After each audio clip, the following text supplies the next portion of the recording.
Boa tarde. Meu nome é Felipe Maia e esses dias eu fui assaltado. Que jeito bom de começar, né? Desculpa, gente, eu não queria pesar o clima. Mas aconteceu, eu tava voltando do teatro, porque esse ano eu comecei a trabalhar como ator em uma peça. E minha mãe e eu fomos parados, eu só vi um revólver na minha cara, um sujeito batendo na porta do carro, ficamos assim, levaram os nossos celulares e só não levaram o carro porque não dava tempo. O sinal estava prestes a abrir, a cidade estava toda desorganizada porque estava tendo um evento religioso no dia.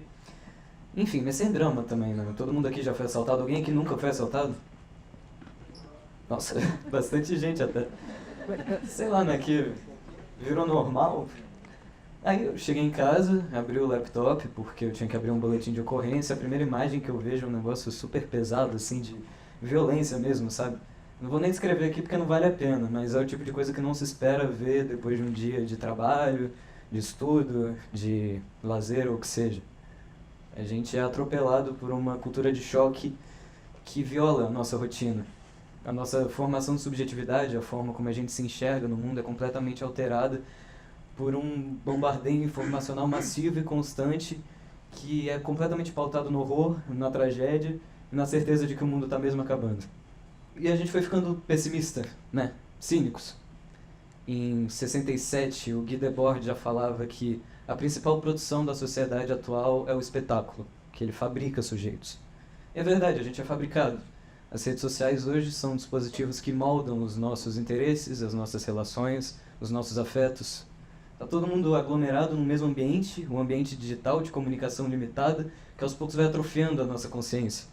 Como se a gente fosse burrificando mesmo, sabe? E é nesse ambiente saturado de performances que emerge um pessimismo sistêmico. Isso é coletivo, de certa forma, né? Quando a gente olha, eu acho que esse espírito do tempo, essa realidade, o colapso ambiental, a desigualdade social, a ascensão do autoritarismo, tudo direciona a gente para um mesmo sentimento coletivo de completa impotência.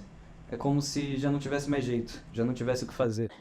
Isso leva a gente a se constituir como alguém cínico de verdade.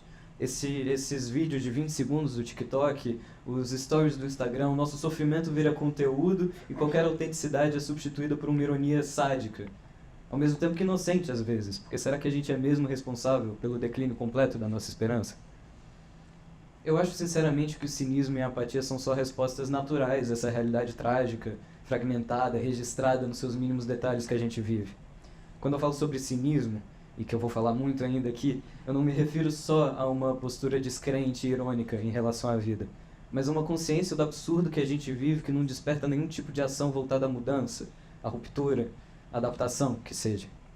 Tem um economista grego, o Yannis Varoufakis, que ele descreve o sistema hoje vigente como um tecnofeudalismo, que seria um arranjo de poderes centralizados em que os nossos dados se tornam propriedade privada e toda a renda das grandes corporações deriva do acesso a esses materiais e da manipulação do nosso comportamento, que se dá muito por meio desse bombardeio informacional. Então essas informações que a gente é obrigado a lidar a qualquer momento do nosso dia, nos cria, nos molda como um sujeito cínico, um sujeito desesperançoso. Então não somos mais aqueles que ignoram a realidade, mas sim aqueles que creem a compreender por demais, e por isso não acreditam em mais nada. Mas isso nos blinda, de certa forma, né? Foi a alternativa de sobrevivência psíquica que a gente encontrou para lidar com a nossa realidade. Mas como que a gente pode romper com isso? De que forma a gente pode se manifestar a partir disso? E aqui eu vejo a arte como uma contradição, porque ao mesmo tempo que ela pode ser capturada pelo sistema, ela cria espaços de desvio, tanto para quem a produz quanto para quem a consome. Ela carrega em si um tempo outro, um tempo próprio, e é nesse tempo que mora a fissura. Quando a gente consome arte, não se resume a um ato de fuga, a gente se suspende, a gente sai, mesmo que por alguns segundos, do automatismo da vida. E em vez da gente só se desligar do mundo, a arte devolve a gente a ele, como se fosse um chamado, um convite. Olha de novo. E aí a gente olha. Talvez veja uma melancolia disfarçada no olhar de um personagem de um filme que a gente já viu várias vezes, talvez escute um acorde dissonante numa música antiga que a gente também já cansou de ouvir, ou até na própria vida a gente pode ver um pouco mais de beleza do que em qualquer filme que quer tentar se retratar. E a partir desse momento que eu entendo a arte como uma potência única. Ela rompe com a nossa anestesia.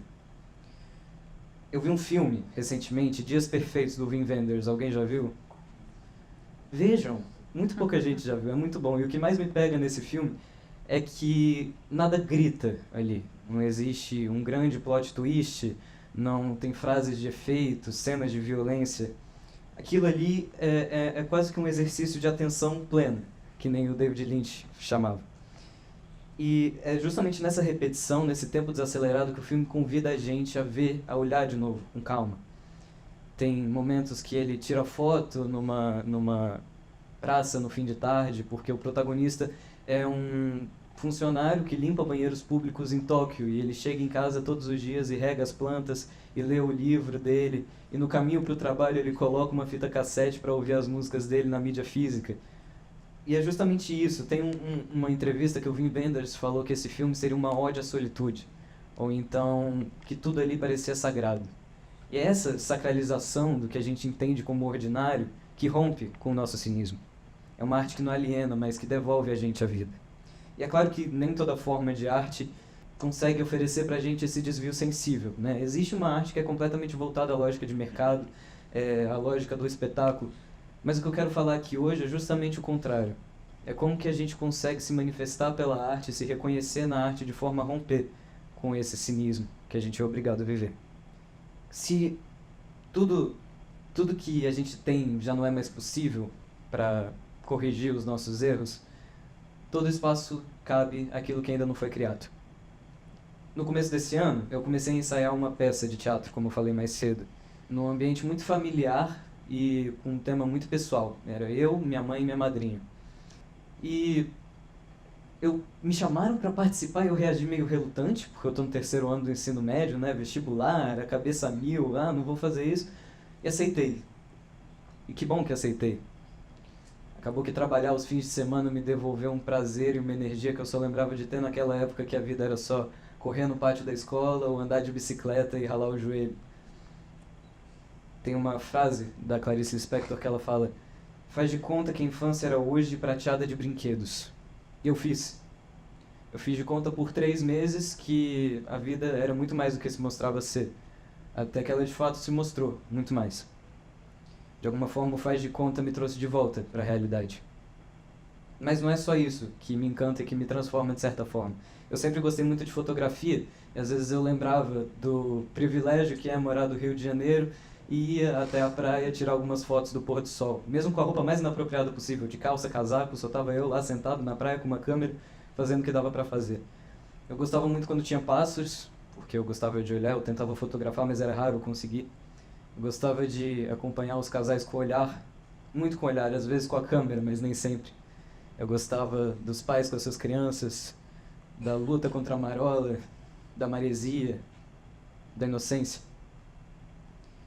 Eu paralisava um tempo num toque para que eu pudesse voltar depois. E ainda hoje, às vezes, eu volto. E o mundo não parece muito perto de acabar quando eu olho para lá. Eu já fui uma pessoa muito cínica, mas eu acredito que cada dia que passa o cinismo está mais distante de mim. E talvez por isso eu seja grato. Eu sou grato ao cinema, que me permite sonhar e mostrar meu próprio mundo, fazer coisas grandes, abstratas, como dizia o David Lynch. Eu sou grato à fotografia, que transforma o invisível quase sensível ao toque com o tocar de um obturadorzinho. Eu sou grato a um homem que saiu numa quinta-feira de tarde de um teatro e, cansado de aplaudir, com os olhos marejados, olhou para mim e falou: daqui eu saio com um pouco mais de esperança.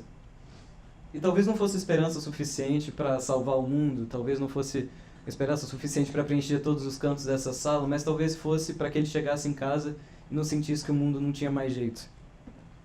E talvez o mundo não tenha mais jeito. Eu não acredito nisso. Mas mesmo se o mundo não tiver mais jeito, se tudo que nos couber for a espera, então a gente espera. A arte vai continuar existindo, a gente vai continuar existindo. Se a gente está condenado a viver essa vida, por que se matar por dentro para se anestesiar de uma realidade tão trágica?